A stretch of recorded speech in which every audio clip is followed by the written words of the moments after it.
कुणाल ने कहा, समझती क्या है वो अपने आप को। कुणाल की आवाज सुनते ही कामिनी डर गई। वो नहीं चाहती थी कि कुणाल अनिका का ये बदला हुआ रूप देखे। वो दौड़कर गार्डन के बाहर की ओर गई। हाई हील्स के कारण उसे दौड़ने में परेशानी हो रही थी, मगर इनसिक्योरिटी के मारे वो किसी तरह भाग कर गई और किसी तरह गिरती पड़ती कुणाल के पास पहुंचकर फूली हुई सांसों से उसने कुणाल से कहा, कुणाल अंदर मत जाओ।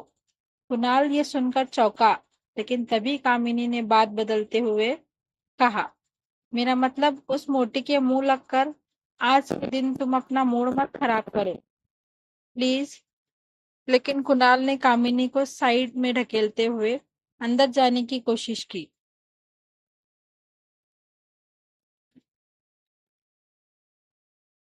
इससे कामिनी और ज्यादा घबरा गई और उसने अपने दोनों हाथों से ताकत लगाकर कुणाल को पकड़कर वहीं रोक लिया। कुणाल इस वक्त बहुत गुस्से में था। उसने वहीं खड़े खड़े अनिका को चिल्लाना शुरू किया। समझती क्या है वो अपने आप को। 2 घंटे तक मुझे एयरपोर्ट पर धूप में खड़ा रखा। बात हाथ से निकल जाए इसके पहले कामिनी ने कुछ सोचा और कहा, वो दरअसल तुमसे मिलने में शर्म आ रही है उसे। जब गई थी तब 120 वजन था, अब 6 साल बाद और मोटी हो चुकी है ना, इसीलिए। इतना कहकर कुणाल का ध्यान भटकाने के लिए कामिनी धीरे से अपनी उंगलियां कुणाल के जैकेट पर फेरने लगी और थोड़ा रोमांटिक अंदाज में बोली, देखो कुणाल, आज मेरा बर्थडे है और आज मैं तुम्हें एक ऐसा गिफ्ट देने वाली हूँ जो तुम हमेशा याद रखोगे। वैसे मम्मी पापा अंदर बैठकर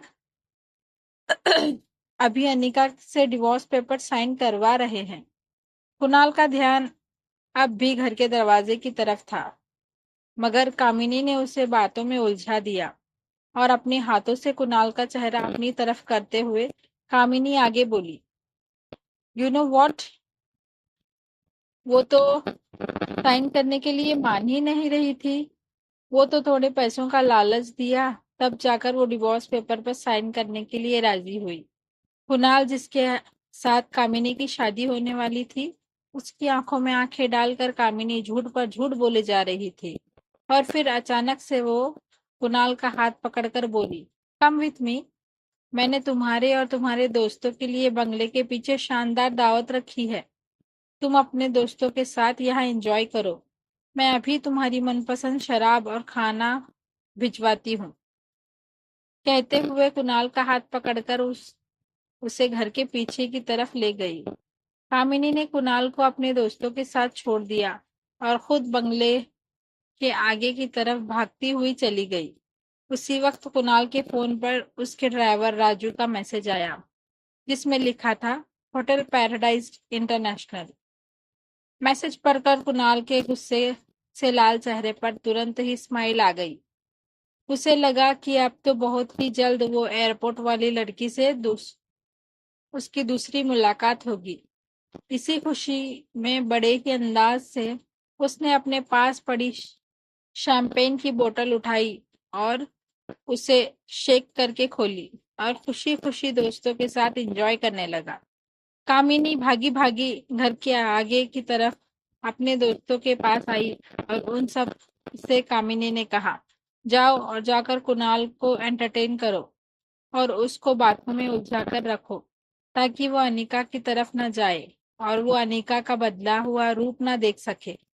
उसके दोस्तों के जाते ही कामिनी तेज कदमों से अनिका के पास आई, जो एक कोने में खड़ी सब कुछ देख रही थी। कामिनी ने झट से अनिका का हाथ पकड़ा और इधर उधर देखते हुए वो अनिका को घर के अंदर ले गई और फूली हुई सांसों से अपने माथे का पसीना पोंछते हुए वो गुस्से से अनिका को देखने लगी।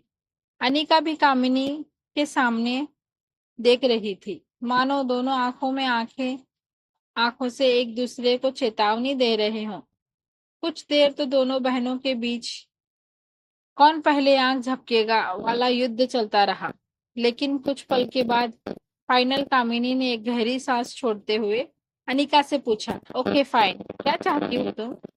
अनिका के चेहरे पर एक हल्की सी मुस्कुराहट आ गई और उसने अपना सर हिलाते हुए बड़े शांत और सरल तरीके से कहा, छोटी बहन हो तुम मेरी, बस इतना कहूंगी। कुणाल के पीछे इतना पागलपन ठीक नहीं, वो अच्छा लड़का नहीं है। ये सुनते ही कामिनी के अंदर का गुस्सा फुट पड़ा और उसने अनिका के सामने अपनी उंगलियां ताकते हुए कहा, just shut up, mind your own business, मुझे सब पता है कौन कैसा है। कामिनी जितनी मुंहफट थी उतनी ही शातिर भी।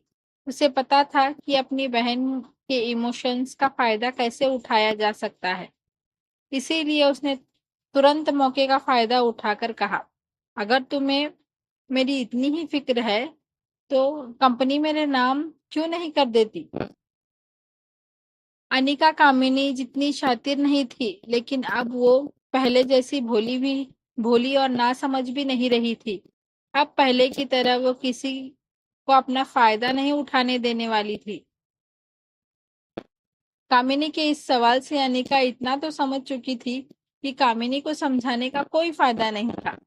इसीलिए वो आगे कुछ भी कहे बिना मुड़कर जाने लगी। ये देखकर कामिनी तुरंत अनिका के सामने आई और उसका रास्ता रोककर खड़ी हुई और फिर टेबल पर पड़े कंपनी के पेपर्स उठाकर बड़े ही स्टाइल में पन्ने पलटते हुए कामिनी बोली, वैसे किसके लिए बचा कर रखनी है ये कंपनी?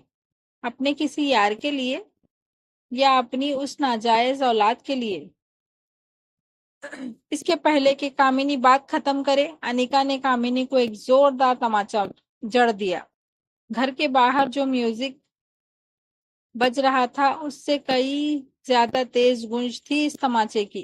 कामिनी के चेहरे पर मेकअप की एक मोटी परत होने के बावजूद कामिनी के चेहरे पर अनिका की उंगलियों के निशान साफ नजर आ रहे थे। कामिनी का मुंह खुला का खुला और आंखें चौड़ी हो गई।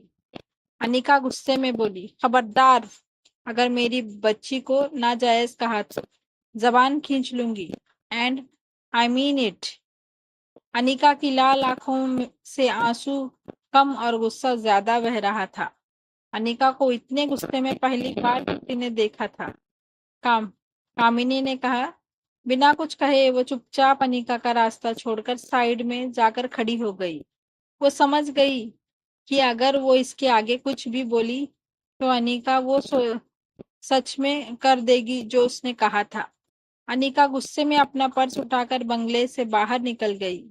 जैसे ही अनिका ने टैक्सी रोकी तभी वहां भागती हुई प्रीति आई। अनिका ने प्यार से प्रीति का गाल पर हाथ फेरा और फिर टैक्सी में बैठकर चली गई। टैक्सी में बैठकर अनिका ने पर्स से सनग्लासेस निकाले और पहन लिए। तभी ड्राइवर ने रियर व्यू मिरर से अनिका को देखा। सूरज भले ही ढल चुका था, लेकिन अनिका के आंसुओं का दौर अभी तक नहीं ढला था। वो दुनिया में हर चीज से लड़ सकती थी, मगर कोई उसकी बेटी को नाजायज कहे, ये उसे बर्दाश्त नहीं था।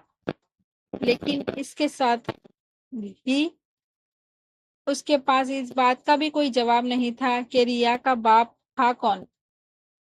अनिका की प्रेगनेंसी खुद अनिका के लिए एक अनसुलझा सवाल था। 6 सालों में अनिका आज तक उसकी जिंदगी की इस सबसे बड़ी पहेली को सुलझा नहीं पाई थी कि उसे किसी भी लड़के ने छुआ तक नहीं, फिर भी वो प्रेग्नेंट कैसे हो गई थी।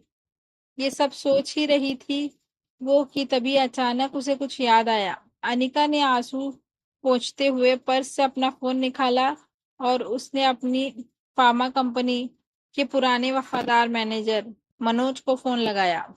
कुछ रिंग के बाद मैनेजर फोन उठाकर कहा, अनिका बेटी, कैसी कैसी हो?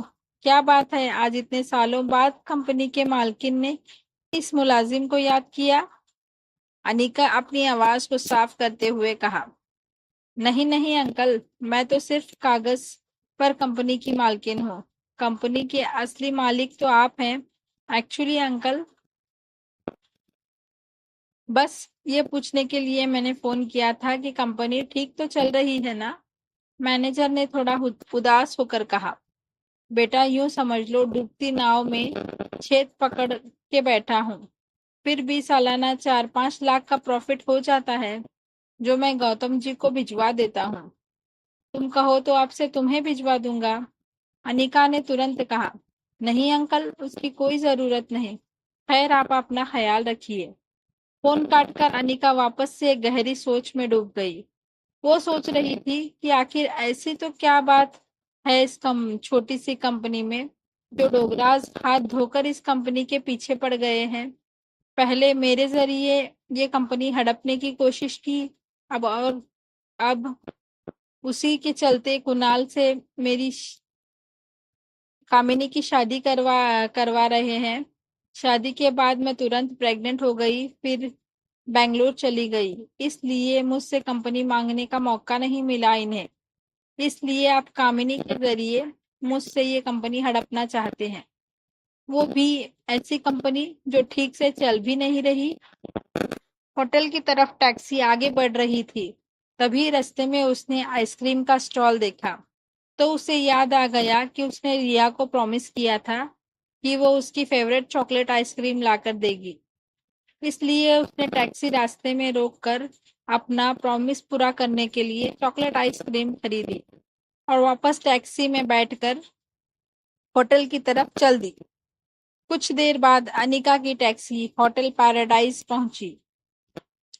होटल की रिसेप्शन से होकर अनिका लिफ्ट के पास पहुंचने ही वाली थी कि 4-5 बॉडीगार्ड उसके आगे आ गए और हड़बड़ाहट में उन्होंने अनिका का रास्ता रोक लिया।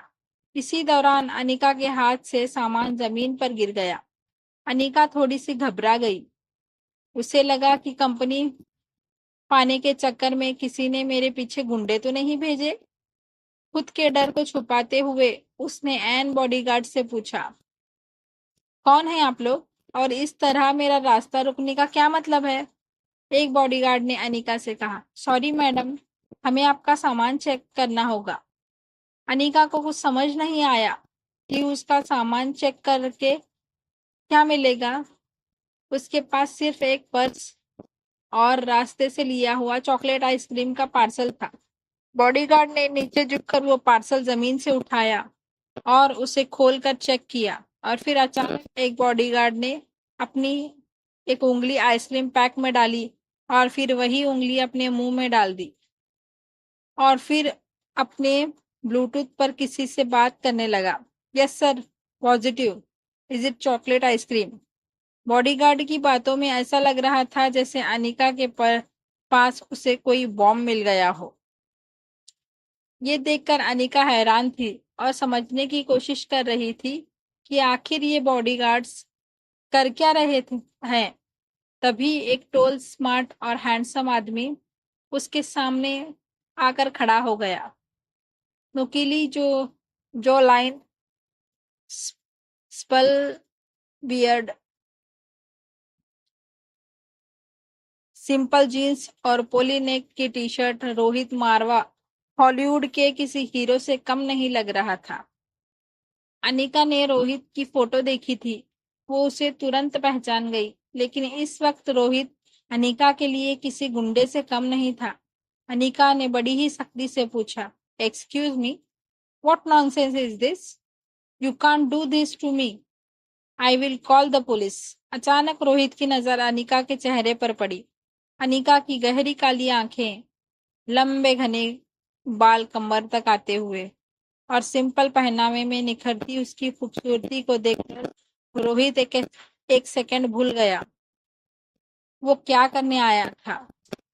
तभी दूसरे पल वो अपनी सेंसेस में वापस आते हुए चेहरे पर बिना किसी हाव भाव के उसने कहा, हाँ परफेक्ट, पहले खुद चोरी करो, फिर खुद ही पुलिस बुलाओ। अनिका समझने की कोशिश कर रही थी कि आखिर रोहित बोल क्या रहा था। तभी रोहित ने अनिका को वार्न करते हुए कहा, मुझसे और मेरे बेटे से दूर रहना।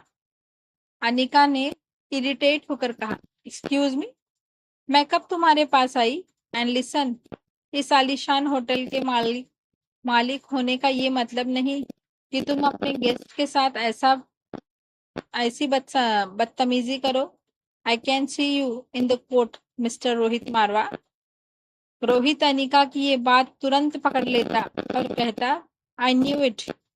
तो तुम जानती हो कि मैं रोहित मारवा हूँ और ये होटल मेरी है। तब तो ये भी जानती होगी कि मेरे परिवार वाले मेरी शादी करवाना चाहते हैं, लेकिन मुझे और मेरे बेटे के लिए सौतेली माँ नहीं चाहिए। इसीलिए तुमने प्लान बनाया होगा कि पहले मेरे बेटे को फंसा लो, तो फिर बाप अपने आप कंट्रोल में आ जाएगा। क्यों? होटल की लॉबी में मौजूद लोग अनिका को शक की नजरों से देखे जा रहे थे। अनिका अपनी इंसल्ट का बदला ले तो सकती थी, लेकिन रिया की सेफ्टी के लिए कोई तमाशा खड़ा नहीं करना चाहती थी। इसीलिए वो ज्यादा कुछ नहीं बोली। रोहित जाने से पहले चुटकी बजा के अनिका को फाइनल वार्निंग देता है, stay away from my son. इतना कहकर रोहित रोहित मुड़कर जाने लगा। होटल के सभी लोग इस हद तक सकपका गए थे कि इतनी बड़ी होटल की लॉबी में इतने सारे लोगों के बीच सिर्फ और सिर्फ रोहित के जूतों की टॉक टॉक गूंज रही थी। रोहित भले ही अनिका से दूर जा रहा था, मगर अनिका का चेहरा उसके दिल पर छाप छोड़ गया था। न जाने क्यों जाते जाते उसको एक बार और अनिका की तरफ देखने का मन किया, और इसीलिए मुड़कर अनिका को देखने जाता है। तभी सामने से सर्विस प्लेट ले जाते वेटर से वो जोर से टकराया और सारी प्लेट्स जमीन पर गिर गई। रोहित ने वेटर को देखा और फिर अनिका को देखा और फिर सिर्फ सॉरी कहकर वहां से चला गया। बेहद गुस्से में अनिका ने लिफ्ट का बटन 5-6 बार दबा दिया। फिर जैसे ही लिफ्ट का दरवाजा खुला, वो पांव पटक कर अंदर गई और सीधा टॉप फ्लोर पर का बटन दबाया। दरवाजा बंद होने ही वाला था, तभी एक पांव दरवाजे के बीच आया, जिसने दरवाजे को बंद होने से रोक लिया। सामने एक 19 साल का लड़का प्रिंटेड टी शर्ट और रेड शॉर्ट्स में खड़ा था। उसके पैर की वजह से लिफ्ट का दरवाजा फिर से खुल गया। अनिका के गुस्से में सोचा कि कौन बदतमीज है ये। रिया की तरह इस लड़के ने भी कान में हेडफोन्स और हाथ में मोबाइल पकड़ा हुआ था। ये लड़का कोई और नहीं बल्कि रोहित मारवा का कजन भाई सनी था। सनी ने अपनी उम्र से ज्यादा मैच्योर आवाज निकालने की कोशिश की और अनिका से कहा, देखो दीदी, मेरे भैया आसानी से फंसने वालों में से नहीं है। बहुत लड़कियां अपनी हर तरह की कोशिश कर चुकी हैं। अनिका का गुस्सा अब अपने पीक पर था। उसे समझ नहीं आ रहा था कि उसके साथ हो क्या रहा है। तभी सनी ने अनिका के जख्म पर नमक छिड़कते हुए कहा, काफी लड़कियां ट्राई कर चुकी हैं ये वाला तरीका, think something out of the box. In fact कई बॉलीवुड एक्ट्रेस भी भाई के साथ जान पहचान बढ़ाने के लिए अपनी शूटिंग मनाली में रखवा दी है। मगर मेरे भैया बहुत स्ट्रिक्ट हैं, न वो किसी के पास जाते हैं और न कोई उनके और आर्यन के पास आ सकता है मेरे से। अनिका की बर्दाश्त करने की लिमिट खत्म हो इससे पहले सनी ने अपना पांव लिफ्ट के दरवाजे से हटा लिया और दरवाजा अपने आप बंद हो गया। अनिका अब भी सोच रही थी कि आखिर ये उसके साथ हो क्या रहा था। दूसरी तरफ गुलेरिया हाउस में पार्टी लगभग खत्म हो गई थी। सारे गेस्ट जा चुके थे। कुणाल और उसके दोस्त बंगले के पीछे अपनी ही मस्ती में और फुल ऑन नशे में थे। शायद ये तक भूल चुके थे कि वो कामिनी की बर्थडे पार्टी में थे। कुणाल अब नशे में था और बेहद खुश था, क्योंकि वो जानता था कि कल उसकी मुलाकात फिर से एयरपोर्ट वाली लड़की से होगी। तभी वहां गौतम, कामिनी और मनीषा हाथ में डिवोर्स पेपर लेकर पहुंचे। कामिनी ने कुणाल को खुश देखकर उसका एक हाथ पकड़कर कहा, आई एम सो हैप्पी कि कुणाल ने पार्टी एंजॉय की। कामिनी इस हकीकत से अनजान थी कि कुणाल एयरपोर्ट वाली लड़की और उसकी खूबसूरती के बारे में अपने दोस्तों से बात कर रहा था और इसलिए वो इतना खुश नजर आ रहा था। तभी गौतम ने भी खुश होकर कुणाल से कहा, कॉन्ग्रेचुलेशन, आज कामिनी के बर्थडे के मौके पर मेरी तरफ से तुम दोनों को ये तोहफा। गौतम ने कुणाल के डिवोर्स पेपर थमा दिए। कुणाल ने जल्दी से पेपर्स लिए और गौर से देखने लगा, फिर खुश होकर बोला, थैंक यू वेरी मच। इस डिवोर्स पेपर को देखकर मैं बता नहीं सकता कितना हल्का फील कर रहा हूँ। I am a free bird again. Gautam ने भी मजाकिया अंदाज में कहा, but not for long time. जल्द ही तुम्हारी कामिनी से शादी कर देंगे। ये सुनते ही कुणाल का मूड खराब हो गया। वो गौतम से रूडली कहता, इसमें सिर्फ डिवोर्स पेपर है। जब तक कंपनी के पेपर्स नहीं होंगे तब तक न मेरे घर वाले शादी करवाएंगे न मैं करूंगा। कुणाल आखिरी पैग नीट पी लेता है और वहां से निकल जाता है। Hotel paradise. तिलमिलाई अनिका अपने कमरे में आई, अपना पर्स सोफे पर फेंक कर पांव सेंटर टेबल पर रखा और सोफे पर बैठ गई। उसे ये समझ नहीं आ रहा था कि नीचे लॉबी में उसके साथ क्या हुआ और क्यों हुआ। उसने होटल बदलने का मन बना लिया था और रिया को लेने बेडरूम में गई। बेडरूम का दरवाजा खोलकर उसने देखा रिया बिल्कुल शांति से सो रही थी। रिया को इस तरह देखकर अनीका का गुस्सा एक सेकंड में शांत हो गया। वो रिया के सामने माथे को चूमने लगी। तभी उसके फोन पर एक नोटिफिकेशन आया। अनीका ने मोबाइल चेक किया तो देखा कि उसके डॉक्टर अमृता नाम वाले मेल बॉक्स में रोहित मारवा का मैसेज आया था। Want to meet you urgently. एक पेशेंट है जिसके दिमाग का ऑपरेशन करना है, जो सिर्फ आप कर सकती हैं। मैसेज पढ़कर अनिका को अपनी इंसल्ट का बदला लेने का मौका मिल गया। उसने तेज उंगलियों से मैसेज टाइप करके बिना सोचे एक सेकंड में बटन दबा दिया। वहां रोहित डॉक्टर अमृता का मैसेज पढ़कर शॉक हो गया। मेल में लिखा था, दिमाग का इलाज पहले आपको करवाना चाहिए। रोहित को समझ नहीं आया कि डॉक्टर अमृता जैसी बड़ी न्यूरोसर्जन उसे ऐसा क्यों कह रही थी। रोहित ने मेल पर कुछ टाइप किया लेकिन फिर मैसेज डिलीट कर दिया और अपनी कंपनी की आईडी हेड सैम को फोन लगाया। रोहित काफी डोमिनेट आवाज में कहता है, हेलो सैम। रोहित की आवाज सुनकर सैम को जैसे पसीने छूटने लगे। रोहित का प्रभाव कुछ ऐसा था लोगों पर कि अगर रोहित ने याद किया है तो जरूर कोई गड़बड़ हुई होगी हमसे। सैम डर के पूछता है, yes yes sir, anything I can do for you. Rohit Sam को सिर्फ इतना कहता है, मेरी ऑफिशियल मेल अकाउंट पर डॉक्टर अमृता का मेल आया है। पता करो वह मेल की लोकेशन कहाँ है। वो जहां भी होगी उसे चार्टर फ्लाइट में जाकर मनाली ले आऊंगा। सैम के लिए ये काम आउट ऑफ ऑफिशियल वर्क था। वो हिम्मत करके जवाब देता है, सर एक्चुअली कोई नेटवर्क हमें अपना क्लाइंट का एग्जैक्ट लोकेशन नहीं शेयर करता। It's illegal. रोहित कहीं नाराज न हो जाए इसलिए खुद अपनी ओर से कह देता है, but sir give me some time, I will try and find out. निराश होकर रोहित ने फोन काट दिया। तभी उसके फोन पर सनी का मैसेज आया, भैया come fast, Aryan is not well. Rohit उसी वक्त लिफ्ट की ओर दौड़ने लगा। रोहित का होटल स्टाफ रोहित को ऐसे भागते देखकर परेशान हो गया। रोहित ने लिफ्ट में टॉप फ्लोर का बटन दबाया, मगर आज उसे अपनी लिफ्ट की स्पीड बहुत स्लो लग रही थी। आर्यन पर जरा सी तकलीफ आई और रोहित बर्दाश्त नहीं कर सका। तब तक लिफ्ट 24 फ्लोर तक पहुंच चुकी थी। जब तक रोहित ने मन में हजारों ख्याल गुजर चुके थे। फाइनली लिफ्ट का दरवाजा खुला। सनी दरवाजे पर रोहित का इंतजार कर रहा था। रोहित सीधा बेडरूम की तरफ भागा और वहां रोहित ने जो देखा वो उसकी समझ से बाहर था। आर्यन गहरी नींद में था और वो नींद में एक ही चीज बोले जा रहा था, मम्मी चॉकलेट आइसक्रीम, माँ चॉकलेट आइसक्रीम।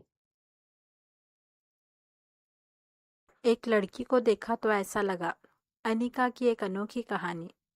इस कहानी के सारे एपिसोड्स को देखने के लिए मेरे चैनल को सब्सक्राइब करें और डेली एपिसोड को एंजॉय करें। Thank you.